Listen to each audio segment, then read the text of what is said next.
Hey guys, General Rufus here. Welcome into the bunker.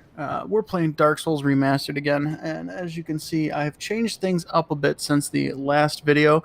Um, I'm now wearing the chainmail, uh, whatever, chest piece and the chainmail leggings, as well as the Balder helmet, and I have equipped the claymore, and we picked up the grass crest shield in the last episode. So I'm rocking all this stuff now. I think that my Claymore is already +5. It may not be just yet. But so once again, I stated in the last video, my recording software decided to not pick up the sound of my voice. So while you'll hear the game quite a bit, you won't hear me talking. I've changed the settings so the next time I actually record a video, it'll actually record me, and I'm gonna have to test that from now on. But so we're continuing on with the story here. When we last left off, we had just gotten into the lower part of Undeadburg. We'd gotten up to the Capra Demon door, and then we had retreated back, I believe. I did end up finding the key to unlock the little wizard dude that's in the lower level Undeadburg. So he's now, I think he's actually in Undeadburg still. He hasn't gone to Firelink Shrine just yet. He will be going to Firelink Shrine at some point soon. So what are we doing here? I think we're just showcasing some of the stuff we got. Yeah, I already got the catalyst, so I already unlocked the door. Okay, my claymore is +5. I believe that my shield's +5 as well. And I think we're gonna get going down there in a second. So this is a post commentary. Like I said, I wasn't recording my voice when I recorded the video itself. So this is kind of the aftermath here. At any moment, I'm going to go down those stairs. I think I'm talking way too much, and no one's listening. There he goes. Okay. When I say he, I mean me. There we go. So I did find with the chainmail chest piece and leggings, you get quite a bit more poise. I did leave the black leather gauntlets. And as you can see, the claymore swings a lot faster than his Y-hander, which is actually why I decided to use it. And I'm actually impressed with how much damage the grass crest shield blocks. I don't remember it blocking this much in my first playthrough, and it definitely did not block this much in Dark Souls 3.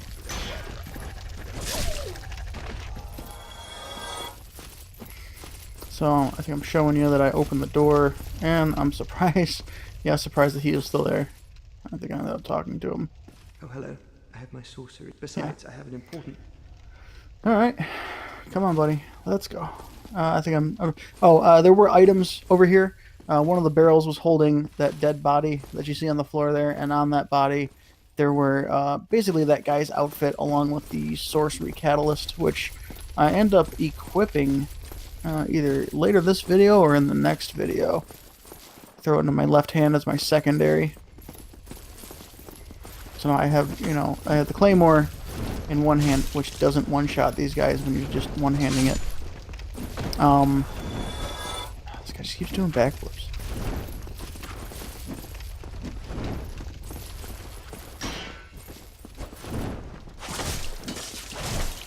Ooh, look at all that blood loss. I heal right in their face, and they just let me do it. Got that one.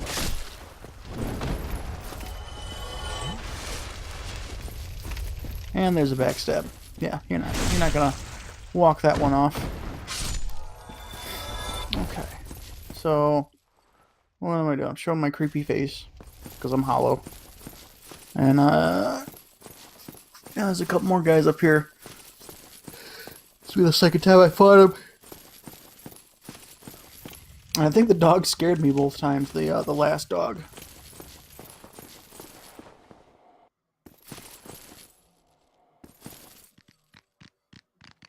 Oof. Almost didn't block that.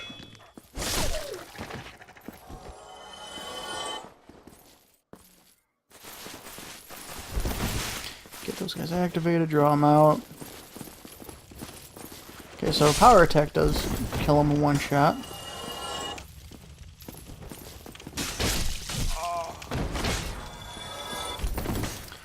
two-handing now. And a two-hand R1 kills him in one shot. Right, so that's Claymore +5 with 24 strength. Now I think Claymore scales evenly with strength and dex, which is interesting. Oh, okay. Yeah, see? I always forget about that second one. He's a jerk. And I think I decide to just go ahead and go for it and take on the Capra Demon with less than full health and only 2 Estus Flasks.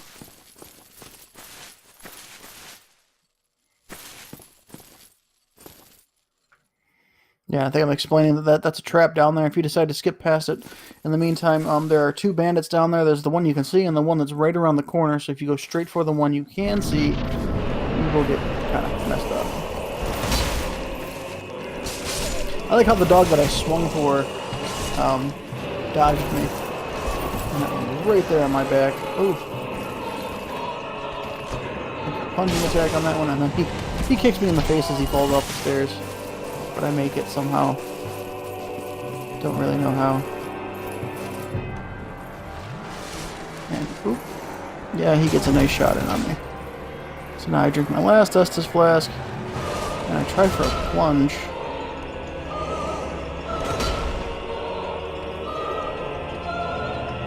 Which gets him. Did get him. I thought I had missed.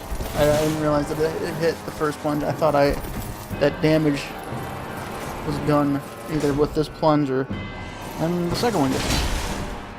And now he's dead. Okay, yeah, I thought that first plunge had missed, and that damage was done either by my second plunge or I had done it like when I was swinging earlier. Okay, so what do I decide to do? I think I decided to just advance because I'm not that far from some more bonfires. And there's like a shortcut back to Firelink Shrine up ahead.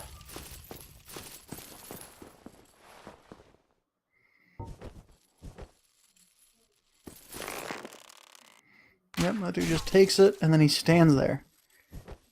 So pull out the bow again and in the face. Now he's dead. And you guys get to see the other one right around the corner. Yep. Night-night.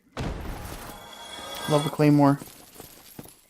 I love the Claymore because it's almost as fast as the longsword and it hits a lot harder. It does take up a lot more stamina, but I think that's a fair trade. Especially once you get something like the Grass Crest Shield that regens stamina faster. Plus, I will be dumping more points into stamina eventually.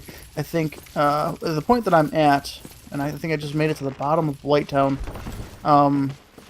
There's a guy up ahead. She just shoots arrows constantly. I just made it to the bottom of Blighttown, and I now have 20 points in Vitality. And I just started putting more points into my Endurance. So I think I have like a 20 Vitality, maybe like a 12 or a 13 Stamina Endurance.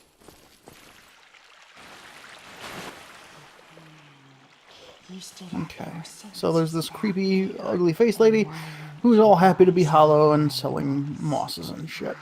She's actually really useful. You can buy humanities off her, and then some of the mosses she sells are really useful once you get into Blighttown and stuff. She sells dung pie, she sells the charcoal pine resin, which is good. Transient curse, which is expensive, but can be very useful when you go to New Londo.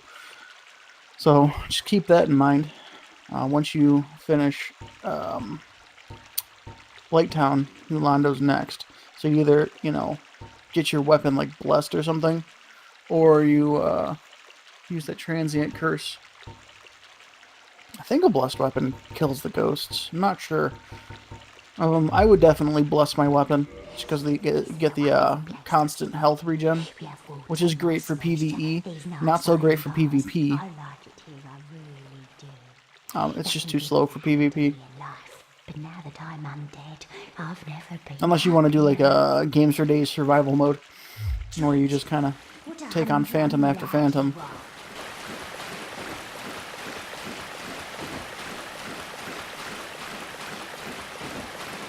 God, it's a long hunt. This is a long tunnel.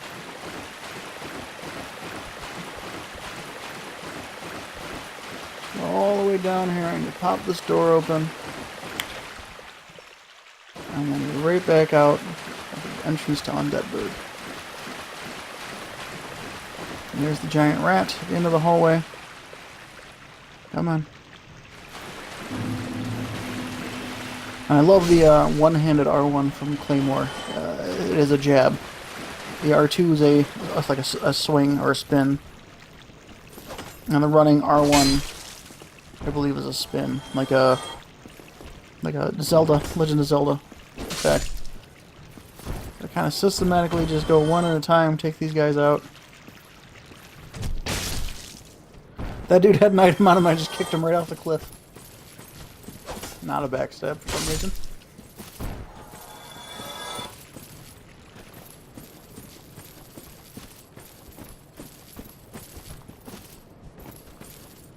Yeah, I wasn't expecting to block that. And there's that guy. Which I do decide to take on for some reason.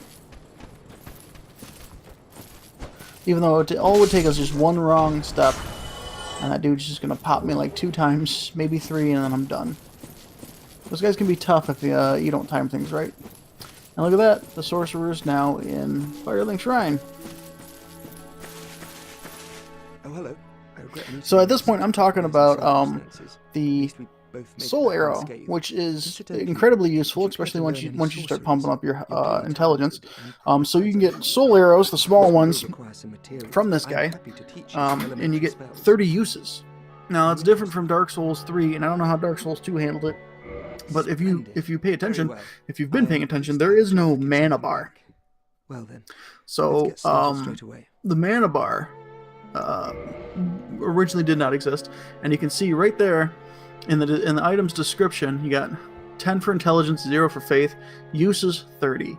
Now that goes with every spell in the game, and that's per time you basically rest at a bonfire. Now, of course, there is no blue juice, so you can't just refill your blue. And if you do a sorcerer build, you can't really do a what do you call it? Like a survival mode, because you're gonna have to rest at a bonfire every once in a while and get your uses back up. So, keep yawning. Excuse me. Anyway, so you can buy these 30 uses from this guy, and then I think right after this, I go down to New Londo, and I buy another stack of 30. But unfortunately, I thought that they stacked. So that, I thought that meant, if I bought 2 of them and I just attuned them, I'd have 60 uses right off the rip. But that's not the case. Every 30, every spell you get requires its own attunement slot. So those 30 uses would get an attunement slot, and then I'd have to get some more points in my attunement to get another 30. So I do buy it from this guy. It's only 1,000 souls from him. The other guy, it's 2,000 souls. Not a big deal. All right. That'll do it. That should help. Anyway, but they do not stack. I will be putting more points into my intelligence because I plan to use the Moonlight Greatsword in this build eventually.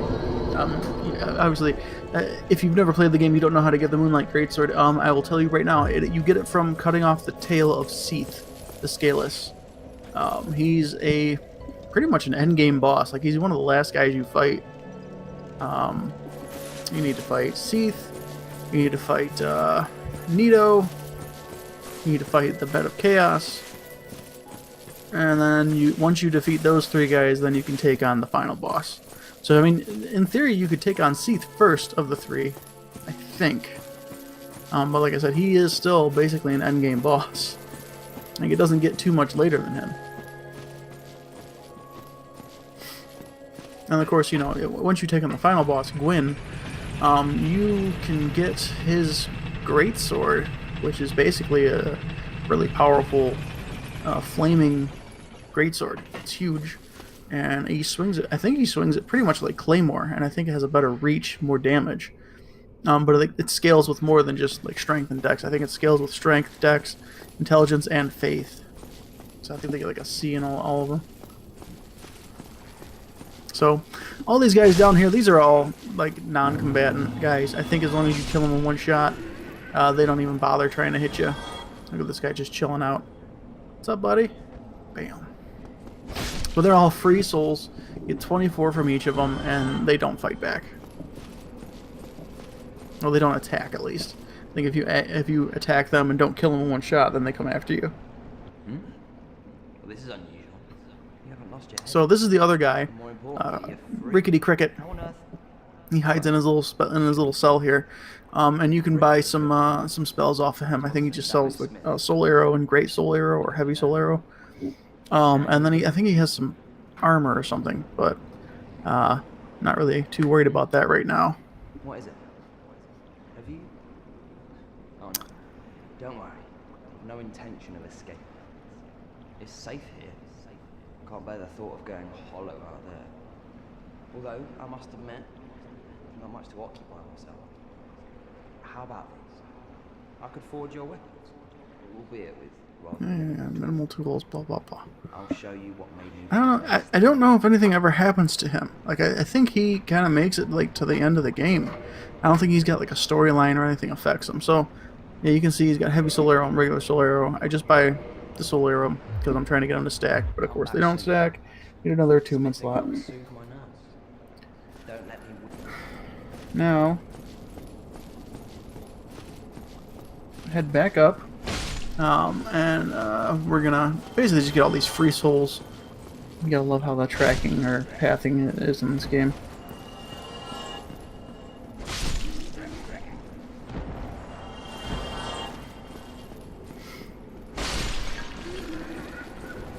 And of course, I know I mentioned it when I first started talking about doing a Let's Play series, but New Londo to this day haunts my freaking dreams. Those ghosts that just come through the walls are just awful. Oh, look, free item.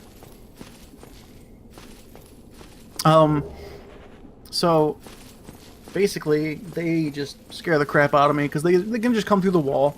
They don't even have to like make it all the way through the wall before they start throwing out attacks at you.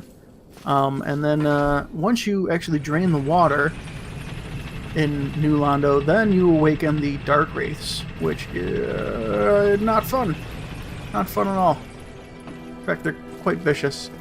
Yeah, they're pretty much equivalent to, you know, a high level. Well, I wouldn't say high level, but a good, like person, like a non-NPC, like a regular player character.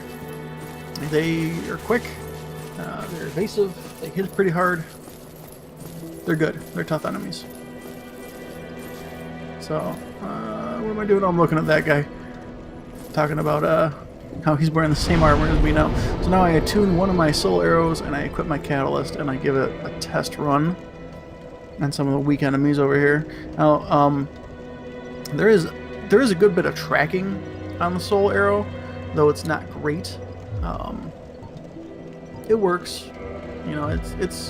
It's nice. It's helpful. You don't, just have to lock on or aim it on, and hope that the enemy doesn't move, or if they come at you, it's a straight line. Now the spell does track a good bit.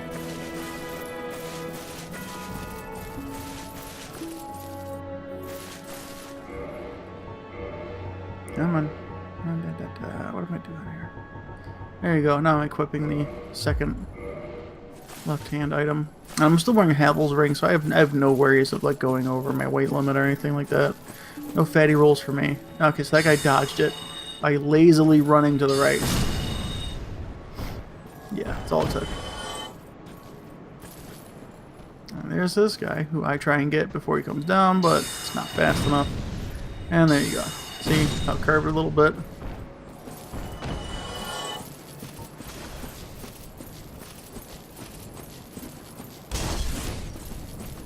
Yeah, and I'm surprised that that guy could track so well.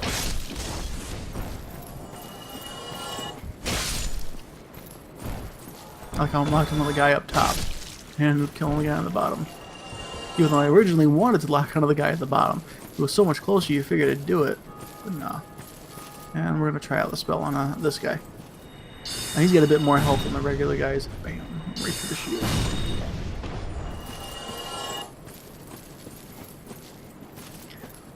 Alright, what do I do? Oh, I think I rest and then go back up. Just because I took some damage.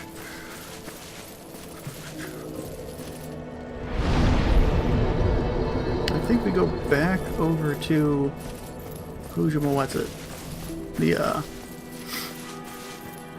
The depths, they call them.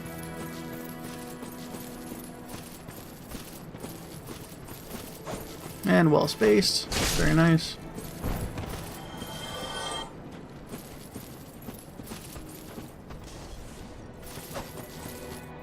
Well spaced again. I love the claymore. It's just the right amount of reach. Could be just a hair longer, but I'm not going to complain about it. Love that spinning attack. And 2 for 1.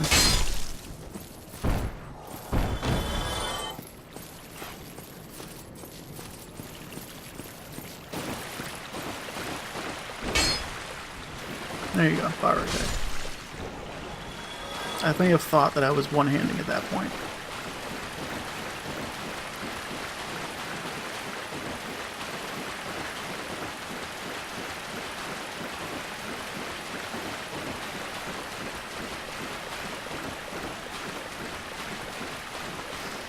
Get past the creepy lady down this long, long tunnel.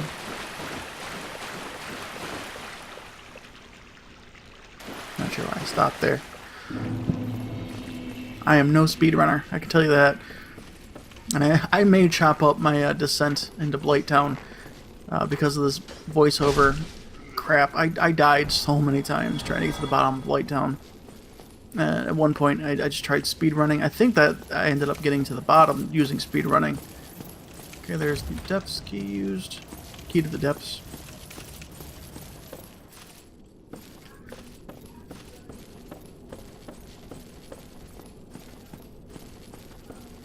Okay, so these guys, you just kind of want to take them out as quick as possible. They're all over the place. As soon as you run down, there's one right behind you. So, take out those 2. And there's that guy. And then there's a bunch of them with torches, which are our favorite brand of those guys. I'm going to go get this item. And if you look straight out over here, you'll actually be able to see the second butcher, but I didn't know at the time, really. I never really figured out prior to this playthrough like where he was. I just knew that if you went to where the pyromancer is, he'd get the drop on you.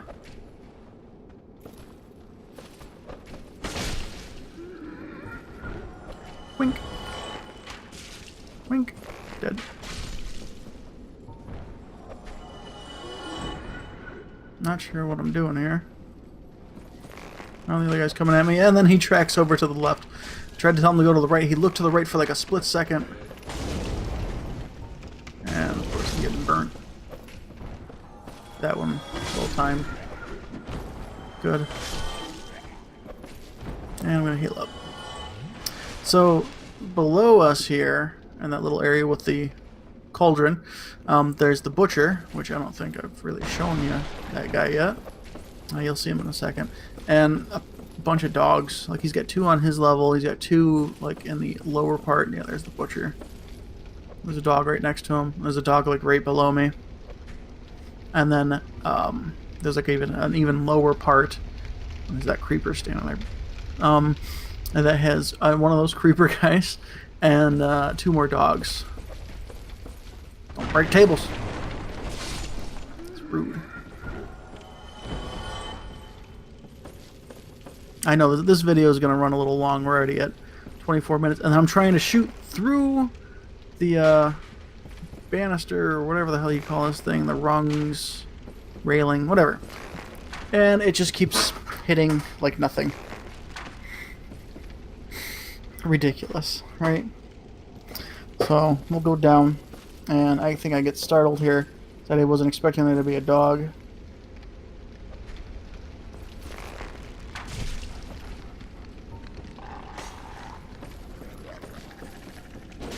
There we go. Just one dog down. Now I really do advise that you use some kind of ranged weapon, So you can single out enemies like this. Think.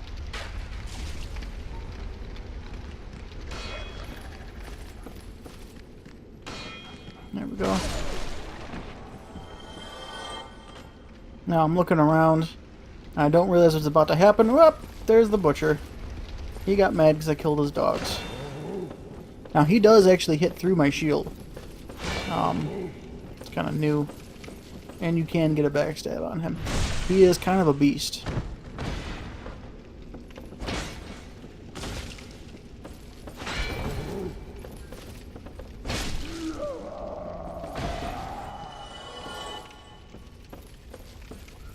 Alright, so now we're going to head down the stairs here. And, so that's that lower area, and there's 2 dogs in there. So I think I try to get the one drawn up. Yep. Alright, so he comes up eventually. He kind of gets stuck on something. I don't know. But he ends up getting drawn up, and I get startled thinking that that body over there is his. And there he is. And there we go. So, fight our way through there. Come on. There it is. And then, there's another dog down there. And then you got the creeper sitting down there who I think I plunk in the face right now. And then once he takes it to the face, he's done. Come on. Up to the right. Got it. Yeah, the dead zone when you're aiming is a little ridiculous. Like, when you just touch the control, it doesn't move. And of course, hit the ground. And then I hit the ground again. And then when you touch it a little more, it flies. So, aiming's not perfect. Big dead zone, little high, too high sensitivity. Okay, so just want to point this out. Notice how the chain on the right is curled. Okay, that's how you know it's a good chest. If that chain is like straightish, it's not curled around. That's a bad chest. That it's actually a mimic, and you should not open it. You should just attack it.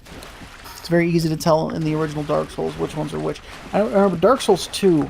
I had a lot of trouble with, you know, which one was mimic, which one was not. Okay, so then I come up here, and I'm talking about the second butcher that I know exists. Seems to jump from the ceiling, and then I see that foot. I'm like, oh, there he is. So I know if you go in to see the pyromancer, that dude just appears, and he will mess your day up. But we get him, and he drops the sack for me. And now that becomes our new helmet. Even though we sacrifice a bit of protection from the Balder helm, I like the sack. Bloodstained patchwork sack by an undead man-eating cook lurking in the depths. 2 eye holes have been haphazardly cut out. It's unexpectedly soft and comfortable to wear, but it's probably near meaningless in terms of defense, which it kind of is. I mean, you're losing 8 points off of regular protection, but then you look, magic and fire are identical, and you lose 2 points off of lightning from the Balder helm. And the Balder helm is, I think, by far our best helm at the time. So, it's really not that bad, surprisingly. So I'm going to keep rocking the chainmail set with the black leather gloves, and then I know I see the dude over there. I didn't realize he started talking. Yeah, please, help me. You're already out of the barrel. Alright. So, this guy's going to go back to Firelink, and this is how you get your Pyromancy Flame and some basic spells to start the game off. Now, I used Pyromancy my first time because I really liked some of those AoE effect spells, which is what Pyromancy is good for. And honestly, it's solid. If you want to make a Pyromancer, like by all means, it's very effective. And this time I'm sticking with the sword and shield, and I'm gonna pump up my intelligence and make him like a quasi-lizard. Which is, in the beginning of the game, you know, I debated if I wanted to be a wizard or a thief. If I'd have been the wizard, I'd have used the master key as my gift.